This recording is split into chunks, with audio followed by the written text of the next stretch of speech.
Abra sua Bíblia, se você trouxe, no livro do Evangelho de Mateus, capítulo 1.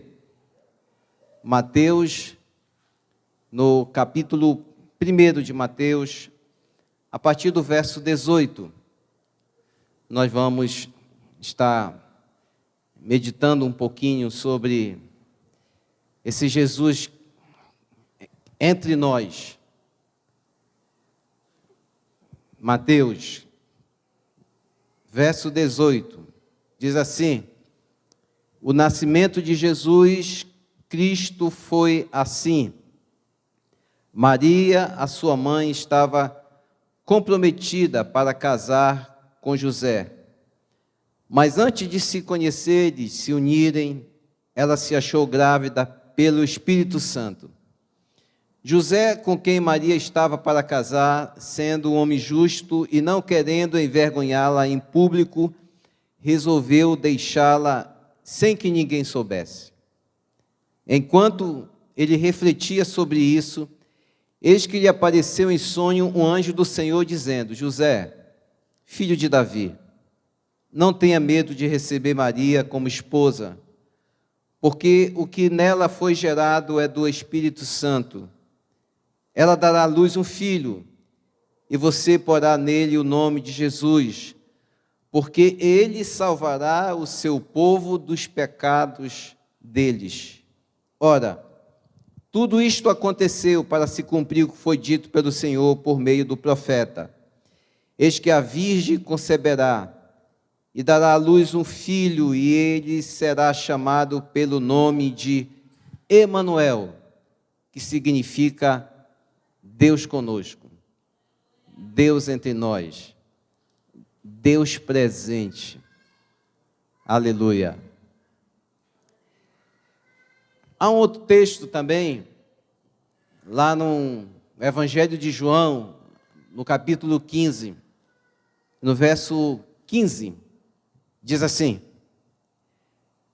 já não chamo vocês de servos, porque o servo não sabe o que o seu senhor faz, mas tenho chamado vocês de amigos, porque tudo o que ouvi do meu Pai, eu lhes dei a conhecer. Senhor,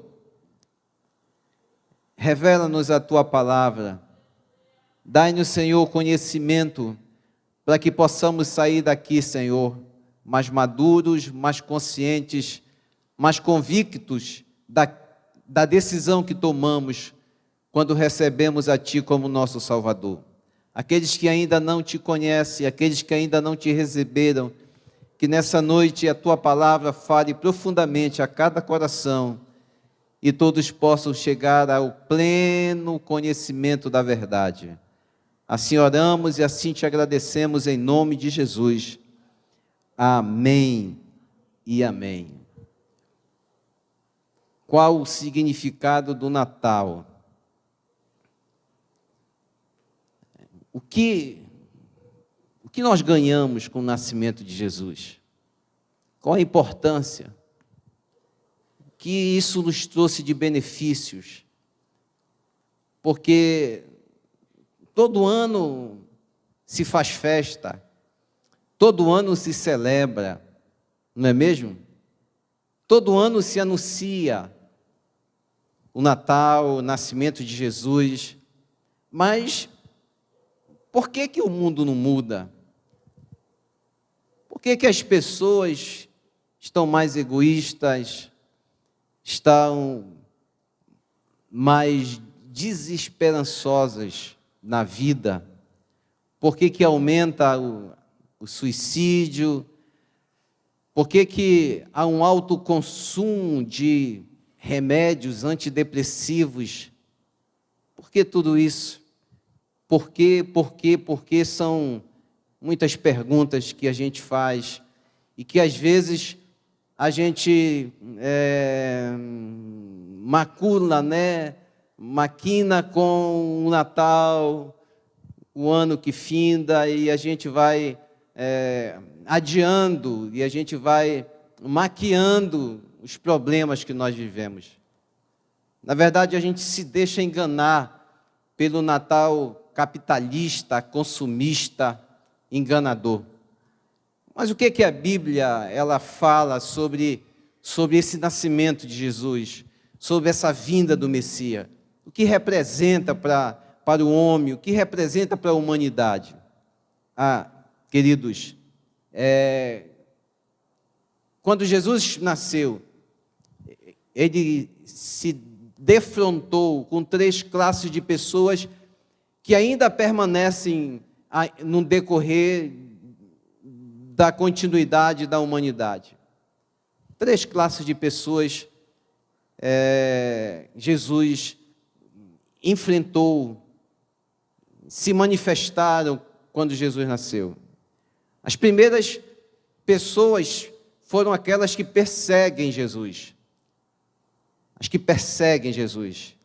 O nascimento de Jesus para essas pessoas significa uma oposição aos seus projetos de poder, projetos de dominação, projetos de se dar bem. Foi o que aconteceu com o rei Herodes, né? São os poderosos do mundo, são os que manipulam, são os que se aproveitam das pessoas, das fragilidades das pessoas. Eles até fingem que adoram a Deus, eles até fingem que querem adorar a Deus, mas na verdade eles querem destruir o sonho de um Cristo que nasce, que é gerado no coração das pessoas. Herodes, ele representa essa classe. Quando Jesus nasceu, ele enfrentou no seu nascimento um rei muito perverso. Herodes era o governador perverso. Só para vocês terem uma ideia, ele praticamente assassinou toda a sua família pelo seu medo de que seus filhos pudessem tomar o poder. Ele assassinava qualquer pessoa que para ele representasse perigo, para ele representasse uma oposição aos seus projetos humanos, de poder, de fama, de riqueza. E ele, quando os magos chegam e perguntam onde estava o Messias, o rei dos judeus que tinha nascido, interessante é que, vejam só como essa pessoa, ele é interesseiro e preocupado com seu projeto de poder, porque ele vai inquirir os magos, ele chama os magos, ele diz, olha, vocês vão lá e vocês vejam onde está esse rei dos judeus, o que nasceu, que eu quero adorá-lo também. Então, ainda hoje nós encontramos essa classe de pessoas. São os que perseguem todos aqueles que se levantam em nome de Jesus, todos aqueles que se levantam em nome do Evangelho. A segunda classe de pessoas que Jesus, quando nasceu, enfrentou, e ainda hoje é muito evidente, são os indiferentes.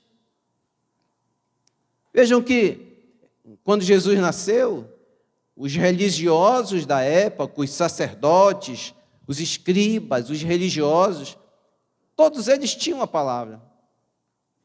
Todos eles tinham uma ideia de quando nasceria o Messias, o rei que viria libertá-los. Todavia, eles estavam indiferentes. Por quê? Porque os seus projetos também de poder, os seus projetos religiosos, entre aspas, estavam dando certo. Os romanos dominaram Israel, o povo judeu, mas eles permitiram que os religiosos, na verdade, eles tinham até acordo com as autoridades, os sacerdotes, eles tinham acordo com os líderes religiosos. E ainda hoje, esses sacerdotes estão por aí, são indiferentes, eles estão mais preocupados em fazer acordo com o poderio do mundo, com aqueles que têm autoridade, do que se preocupar com o povo, se preocupar com o Messias que viria. E a terceira classe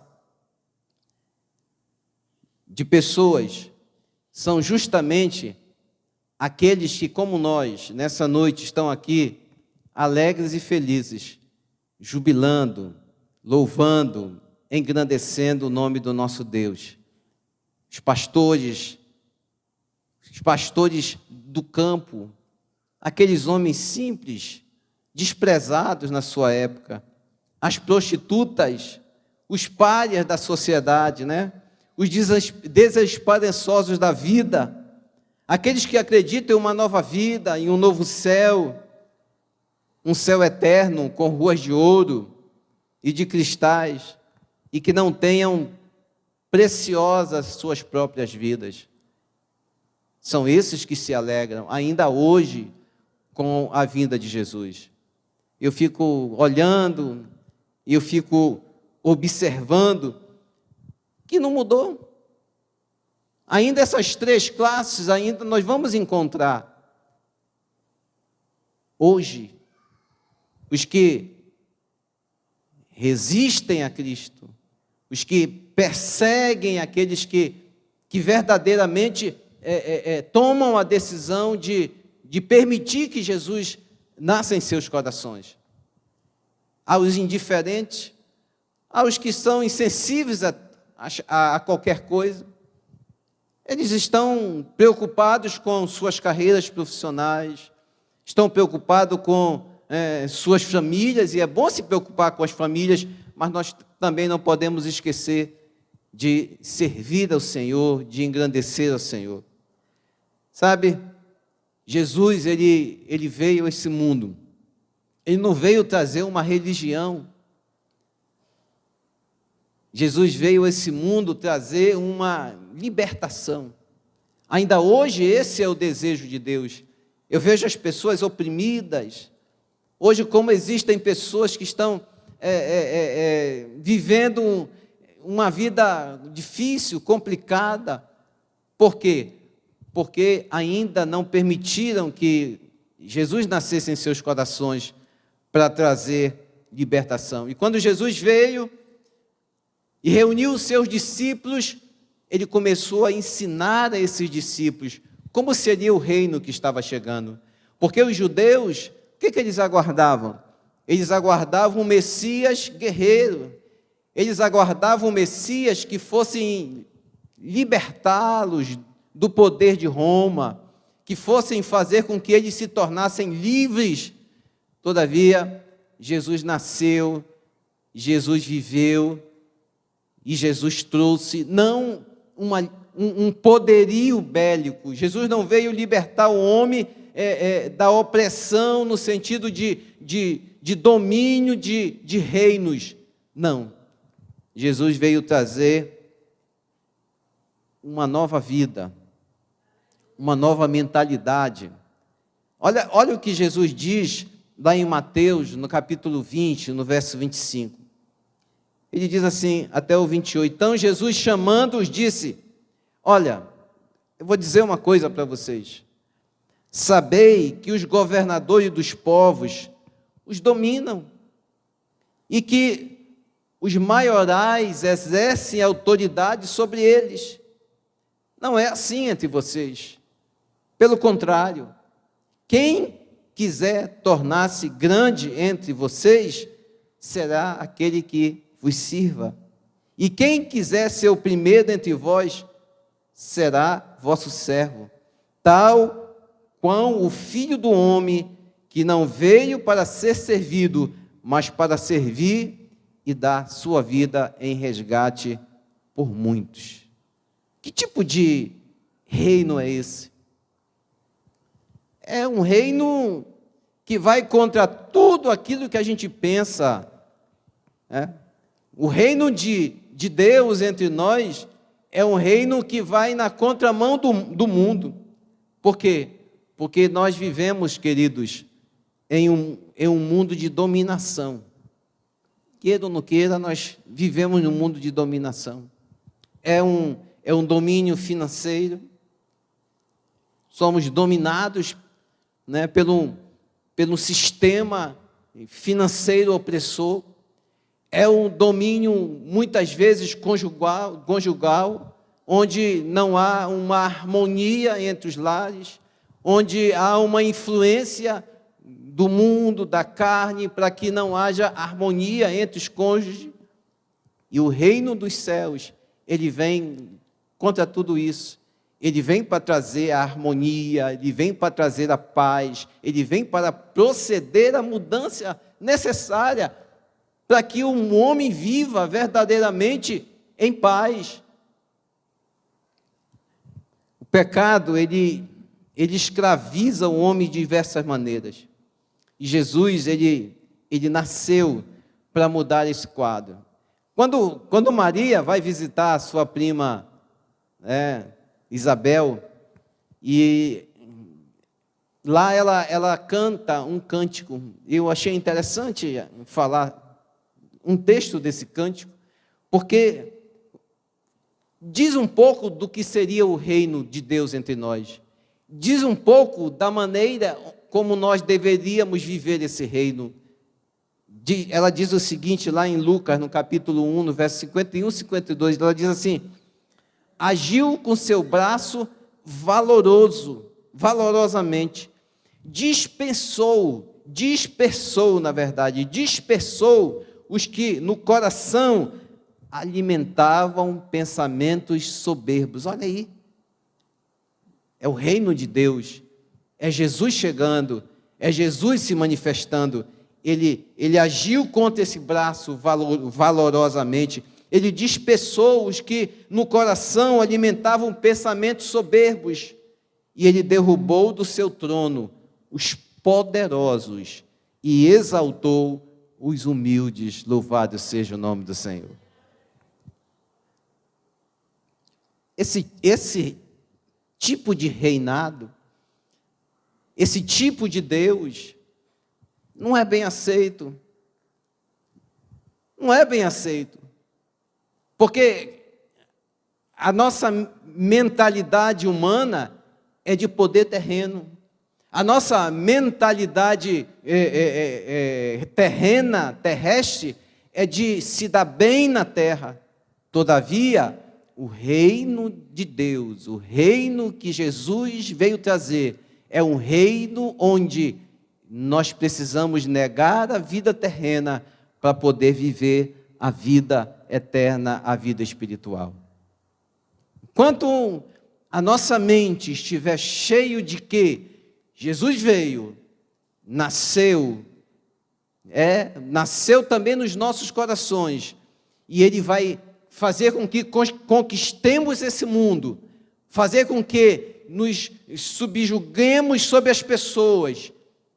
Enquanto nós estivermos com esse pensamento, o cristianismo que nós vivemos, o cristianismo que nós conhecemos, sempre será deficitário. Sempre será um cristianismo que não vai alegrar o nosso coração. Porque não é dessa maneira que Jesus nasceu e veio com o seu reino entre nós. Veja, agora, a minha palavra não é longa, mas eu quero concluir com um processo de relacionamento de Deus com o homem. Preste bem atenção. Quando ele chega, ele convoca os seus discípulos, ele pede para os discípulos o seguirem. E lá no capítulo 13 de João, no verso 13, ele diz assim: vocês me chamam de mestre e de Senhor, e tem razão, pois eu sou mesmo o mestre de vocês e o Senhor de vocês. Aí, no livro de João ainda, no capítulo 12, no verso 26, um pouco antes, ele diz o seguinte: quem quiser me seguir, siga-me, e onde eu estiver, ali também estará esse meu servo, e o meu Pai honrará todos os que me servem.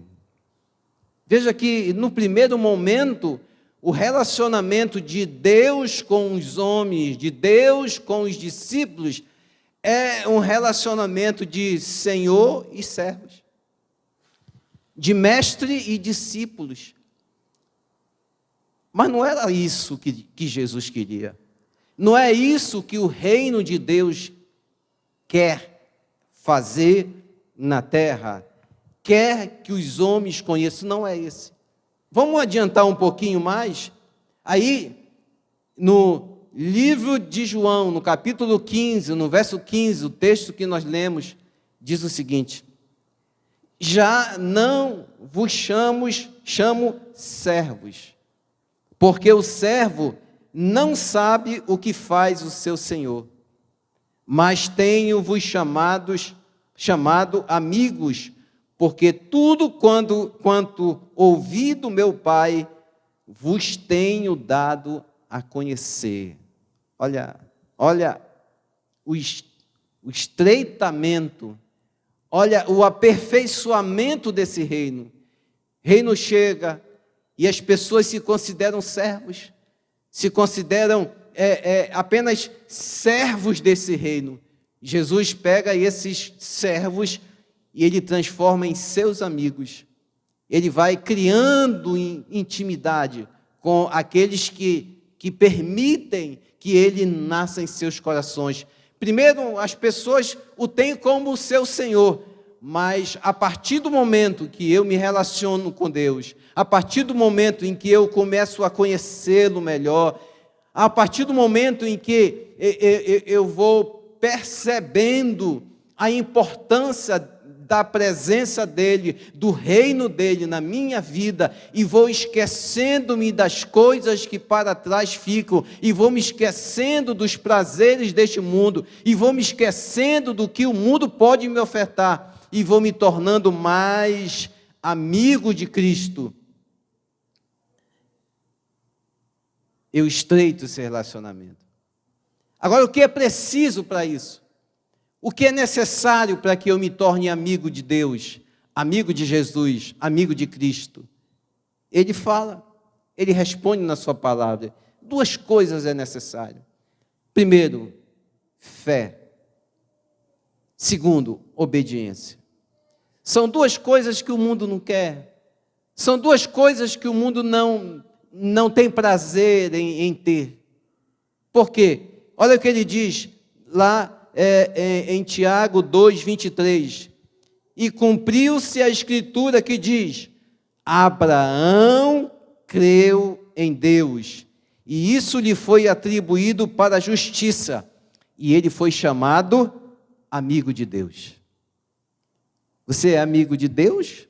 Você tem crido em Jesus? Ele nasceu no seu coração? Ele surgiu na sua vida?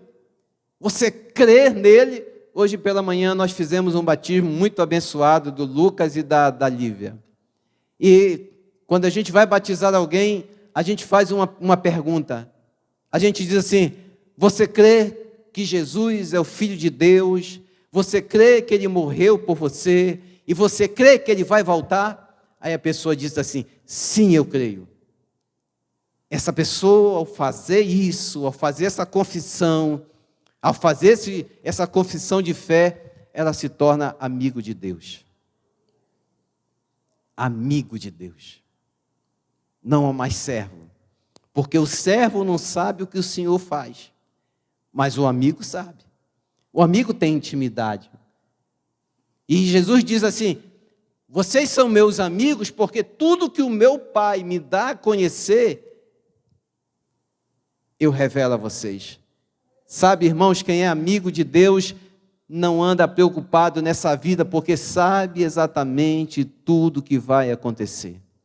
Não anda ansioso nessa vida, porque confia inteiramente naquele que é poderoso para fazer mais do que pedimos ou que imaginamos. Quem é amigo de Deus, por mais que venham as lutas, por mais que venham os problemas, por mais que venham as dificuldades, eles creem, eles acreditam que o Pai, assim como está em Cristo, o Pai também está nele.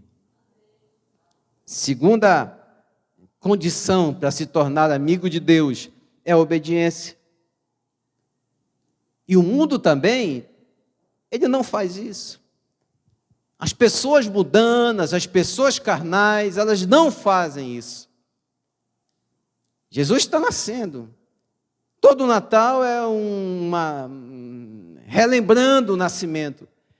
Mas enquanto nós não crermos em Cristo como Filho de Deus, como o Salvador enviado, a nossa vida não vai mudar. Nós não vamos nos tornar amigos de Deus. Tem muita gente que passa muito tempo na igreja, depois desiste da igreja, porque não se tornou amigo de Deus. Porque o evangelho lhes pesou, porque o evangelho foi um fardo, porque para eles o evangelho era um serviço, enquanto fazia uma coisa, estava, depois que não faz mais nada, deixou. Não, amigo tem tempo que trabalha com seu Senhor, com seu amigo, mas amigo também tem tempo que descansa com seu Senhor, com seu amigo. Amigo tem tempo que chora com os que choram. Amigo tem tempo que ri, que se alegra com os que se alegram. Torne-se amigo de Cristo, porque Ele quer ser seu amigo. Mas para que você se torne amigo dele, você precisa primeiro crer nele. E segundo, João capítulo 15, verso 14. Vocês são meus amigos, se vocês fazerem o que eu lhes ordeno. Só pode ser amigo de Jesus se a gente viver o que ele diz, se a gente praticar o que ele fala na palavra. Por quê? Porque é ele. A palavra é Cristo e Cristo é a palavra. Não dá para separar Cristo da palavra. Eu não posso adequar a palavra à minha forma de viver. Não posso.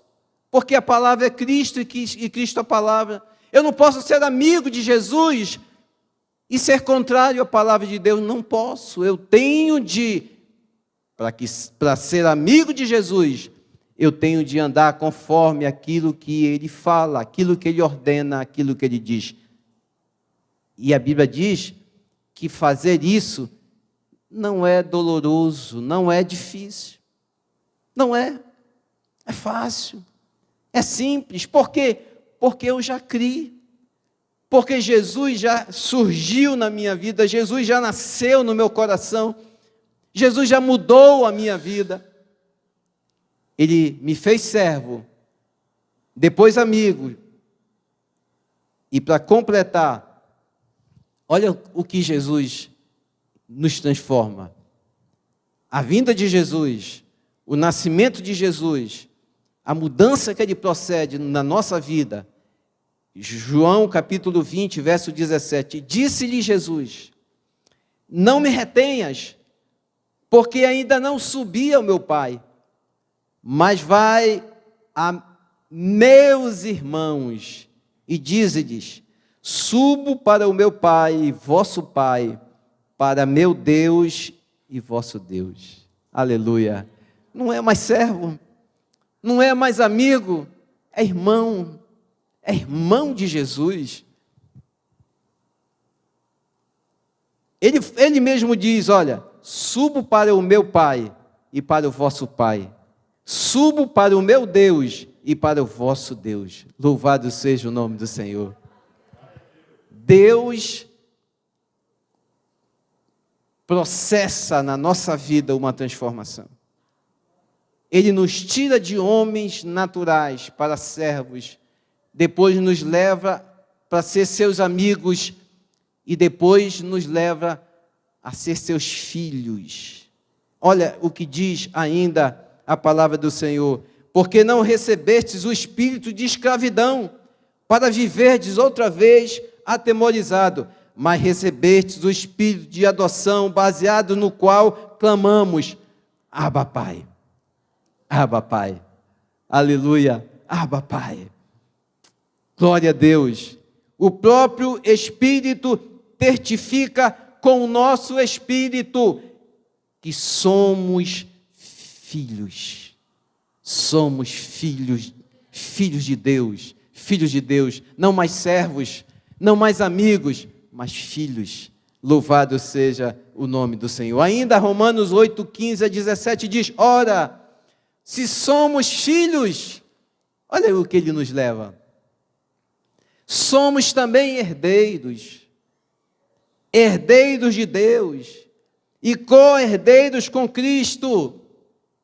Detalhe, se com Ele sofremos, também com Ele seremos glorificados, louvado seja o nome do Senhor.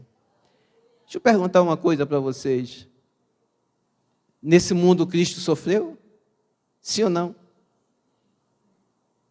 Nós somos do mundo. Nós vivemos no mundo. Sofreremos com Ele. Teremos momento de dificuldade. Teremos momento de tristeza. Pecaremos ainda, sim, ainda pecaremos. Sofreremos. Passaremos por angústia. O Evangelho da prosperidade não diz isso, mas o Evangelho de Cristo, ele fala exatamente isso. Para que nós possamos ser herdeiros dele, de desfrutar da glória dele, nós também precisamos sofrer com ele aqui. É óbvio. Ele é o nosso amigo. Ele passou aqui e sofreu. Ele passou aqui e foi injuriado. Ele passou aqui e as pessoas o crucificaram. Nós também enfrentaremos as mesmas dificuldades, as mesmas lutas, mas nós também venceremos da mesma forma que ele venceu, porque nós não somos mais apenas servos e nem somos apenas amigos, nós agora somos filhos e também somos herdeiros com ele, aleluia, daquilo que Deus tem preparado, aleluia. Para concluir, Apocalipse, no capítulo 21, no verso 6 a 8, diz assim: disse-me ainda, tudo está feito. Depois de Jesus vir e completar a sua obra, e cumprir com aquilo que o Pai o ordenou para que fizesse, ele diz assim: tudo está feito. Eu sou o Alfa e o Ômega, o princípio e o fim. Eu, a quem tem sede, darei de graça da água da vida.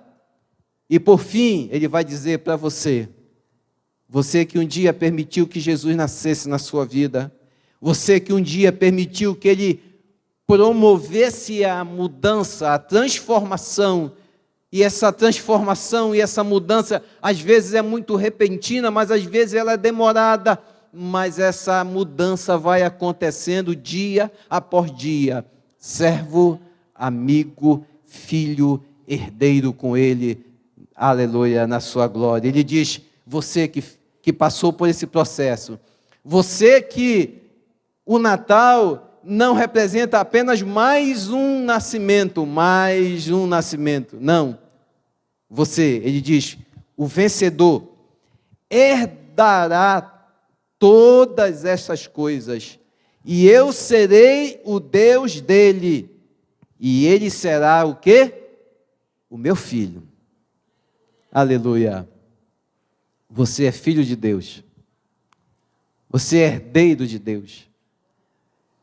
Toda vez que você for celebrar o Natal, você vai lembrar que Jesus nasceu na sua vida, e ele te transformou, e ele te levou. Agora, nesse mesmo texto,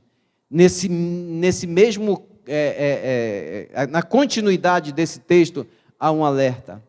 E eu quero deixar esse alerta àqueles que ainda não permitiram que Jesus nascesse em seus corações. Aqueles que ainda não passaram pelo processo de mudança, de transformação, de intimidade com Deus. Sabe, de poder, como João, reclinar a cabeça no colo de Jesus, de poder conversar com Jesus nas dificuldades, nas lutas. Diz assim, Quanto, porém, aos covardes, aos incrédulos, olha aí, incrédulos é aquele que não creu em Jesus, é aquele que não creu no seu sacrifício, é aquele que não creu que ele poderia nascer na sua vida e transformar a sua vida. Quanto aos incrédulos, aos abomináveis, aos assassinos, aos imorais, aos feiticeiros, aos idólatras e a todos os mentirosos, a parte que lhes cabe será no lago que está queimando com fogo e enxofre, a saber, a segunda morte. Queridos, o inferno existe. Queridos, a segunda morte existe. E a segunda morte é uma morte eterna. Seja da classe daqueles que receberam ou ainda querem receber Jesus com júbilo, com alegria no coração. Não esteja enquadrado nessa última parte dos incrédulos, porque infelizmente, para esses, o nascimento de Jesus e o Natal não terá nenhum significado, não terá nenhum valor. Se nessa noite há alguém entre nós que gostaria de permitir que Jesus pudesse nascer no seu coração,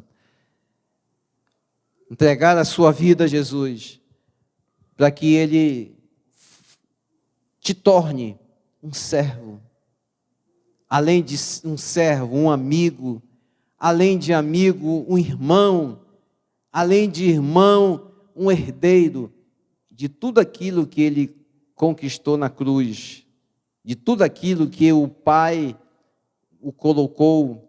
Diz a Bíblia que Deus exaltou acima de todas as coisas. Se nessa noite há alguém, eu quero orar por você. Renato, aqui. Quero orar por você. Se não tiver ninguém que nessa noite queira tomar uma decisão, nós vamos dar continuidade à nossa programação.